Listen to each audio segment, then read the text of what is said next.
Jimmy. Today's day 348 of reading Harry Potter and the Order of the Phoenix. Let's get started. We're currently on page 25. Let's go. Diddy, what's the matter with you? Vernon. Harry's uncle came galumphing out of the living room, walrus mustache blowing hither and thither as it always did when he was agitated. He hurried forward to help Aunt Petunia negotiate a weak-kneed Dudley over the threshold while avoiding stepping in the pool of sick. He's ill, Vernon. What is it, son? What happened? Did Mrs. Polkless give you something foreign for tea? Why are you covered in dirt, darling? Have you been lying on the ground? Hang on, you haven't been mugged, have you, son? Aunt Petunia screamed. Phone the police, Vernon. Phone the police. Did he, darling? Speak to Mummy. What did they do to you? In all the kerfuffle, no one seemed to have noticed Harry, which suited him perfectly. He managed to slip inside just before Uncle Vernon slammed the door, and while the Dursleys made their noisy progress down the hall toward the kitchen, Harry moved carefully and quietly toward the stairs.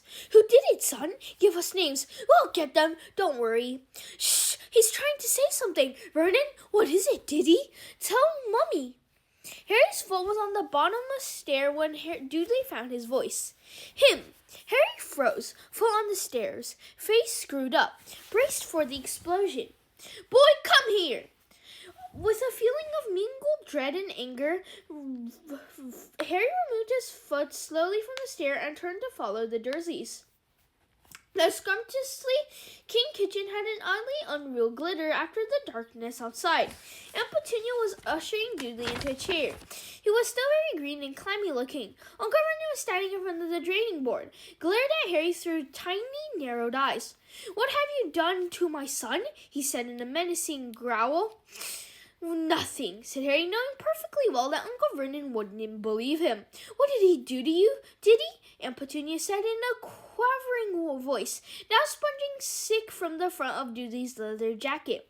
Was it you know what, darling? Did he use his thing? Slowly, tremulously, Dudley nodded. I didn't, Harry said sharply, as Aunt Petunia let out a wail and Uncle Vernon raised his fist. I didn't do anything to him. It wasn't me. It was... But at that precise moment, a screech owl swooped in through the kitchen window. Narrowly missed the top of Uncle Vernon's head. It soared across the kitchen, dropped a large parchment envelope into... It was carrying it in its beak at Harry's feet and turned gracefully, the tips of its wings just brushing the top of the fridge, then zoomed out again and off across the garden. Owls! Bellowed Uncle Vernon, the well-worn vein in his temple pulsing angrily as he slammed the kitchen window shut. Owls again! I will not have any more owls in my house! But Harry was already ripping open the envelope and pulling the letter inside, his heart pounding somewhere in the region of his Adam's apple. Dear Mr. Potter, we have received intelligence that you performed the patronage charm at 23 minutes past 9 this evening in a Muggle-inhabited area in the presence of a Muggle. The severity of this breach of the decree for the reasonable restriction of underage sorcery has resulted in your expulsion from Hogwarts School of Witchcraft and Wizardry. Ministry representatives will be calling at your place of residence shortly to destroy your wand. As you have already received an official warning for previous offense under Section 13 of International Confederation of Wizards Statute of Secrecy, we regret to inform you that your presence is required at a disciplinary hearing at the Ministry of Magic at 9 a.m. on August 12th. Hope you are well. Yours sincerely, Mafalda Hopkins, maybe? Improper use of magic office. Ministry of Magic. Harry read through the letter twice. He was only vaguely aware of Uncle Vernon and Petunia talking in the vicinity. Inside his head, all was icy and numb. He was expelled from Hogwarts. It was all over. He was never going back. He looked up at the Dursleys. Uncle Vernon was purple-faced, shouting, his fist still raised. Aunt Petunia had her arms around Dudley, who was retching again. Harry's temporarily stupefied brain seemed to reawaken. Ministry representatives will be calling at your place of residence shortly to destroy your wand. There was only one thing for it. He would have to run now. Where was he going to go? Harry didn't know, but he was certain of one thing. A Hogwarts was outside and he needed his wand. In an almost dreamlike state, he pulled out his wand and turned to leave the kitchen. Where do you think you're going? Yelled Uncle Vernon. When Harry didn't reply, he pounded across the kitchen to block the doorway into the hall. I haven't finished with you, boy. Get out of the way, said Harry quietly. You're going to stay here and explain how my son, if you don't get out of my way, I'm going to jinx you, said Harry, raising the wand. You can't pull that one on me, snarled Uncle Vernon. I know you're not allowed to use it outside that madhouse you call school. The madhouse has chucked me out, said Harry, so I can do whatever I like. You've got 3 seconds. 1, 2. A resounding crack filled the kitchen. Aunt Petunia screamed.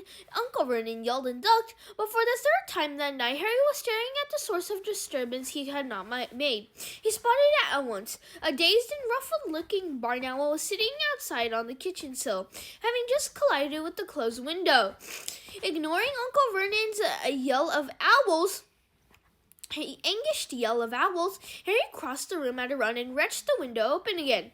The owl stuck out its leg, to which a small roll of parchment was tied, shook its feather, and took off the moment Harry pulled off the letter. Hands shaking, Harry unfurled the second message, which was written very hastily and blotchily in black ink. Harry, Dumbledore's just arrived at the Ministry, and he's trying to sort it all out. Do not leave your aunt and uncle's house. Do not do any more magic. Do not surrender your wand. Arthur Weasley. Dumbledore was trying to sort it out. What did that mean? How much power did Dumbledore have to override the Ministry of Magic? Was there a chance that he might be allowed back in Hogwarts? Then, a small shoot of hope burgeoned in Harry's chest, almost immediately strangled by panic. How was he supposed to refuse to surrender his wand without doing magic? He'd have to duel with the Ministry representatives. And if he did that, he'd be lucky to escape Azkaban, let alone expulsion. His mind was racing. He could run for it and risk being captured by the Ministry, or stay put and wait for them to find him here. He was much more tempted by the former course, but he knew that Mr. Weasley had his best interests at heart. And after all, Dumbledore had sorted out much worse than this before. Right, Harry said. I've changed my mind. I'm staying. He flung himself down at the kitchen table and faced Dudley and Aunt Petunia. The Dursleys appeared taken aback his abrupt change of mind. Aunt Petunia glanced despairingly at Uncle Vernon. The vein in Uncle Vernon's purple temple was throbbing worse than ever. Who are all these ruddy owls from? He growled. The first one was from the Ministry of Magic. Expelling me, said Harry calmly. He was straining his ears to catch noises outside in case the Ministry representatives were approaching, and it was easier and quieter to answer Uncle Vernon's question and have him start raging and bellowing. The second one was from my friend Ron's dad. He works at the Ministry. Ministry of Magic? Bellowed Uncle Vernon. People like you in government? Oh, this explains everything. Everything. No wonder the country's going to the dogs. Harry did not respond. Uncle Vernon glared at him, then spat. And why have you been expelled? Thank you, everyone. That's all for today. Bye. See you tomorrow. Tomorrow, we're going to read page 30.